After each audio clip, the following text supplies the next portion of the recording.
2 ദിവസം ഒന്നും ഉറങ്ങാതിരുന്നാലത്തെ അവസ്ഥ ആലോചിച്ച് നോക്കൂ.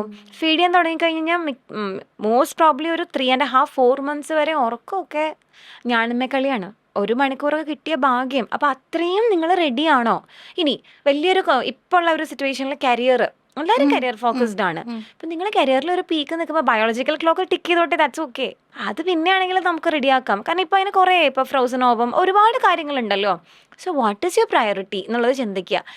എനിക്ക് ആസ് എ പാരൻറ്റിങ് കോച്ച് പറയാനാണെങ്കിൽ, യു ആസ്ക് യുവർ സെൽഫ്, നിങ്ങൾക്കൊരു കുട്ടി വേണോ? എന്തിനാണ് നിങ്ങൾക്കൊരു ചൈൽഡ് വേണ്ടത്?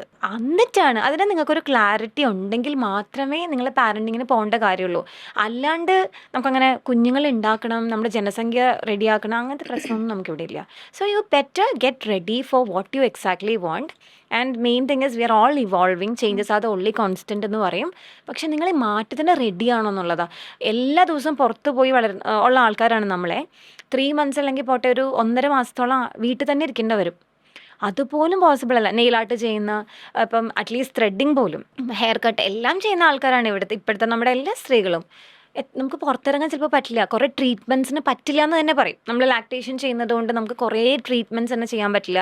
ഇപ്പം നെയിൽസൊക്കെ വല്ലാതെ ശ്രദ്ധിക്കുന്ന ആൾക്കാരാണെങ്കിൽ നമുക്ക് അങ്ങനെ ചെയ്യാൻ പറ്റില്ല. കാരണം കുഞ്ഞാവിനെ കുളിപ്പിക്കണം, കഴുകണം, അങ്ങനെ കുറേ കാര്യങ്ങളുണ്ട്. അപ്പോൾ നമ്മൾ ആസ് സച്ച് നമ്മൾ how we define ourselves തന്നെ മാറും.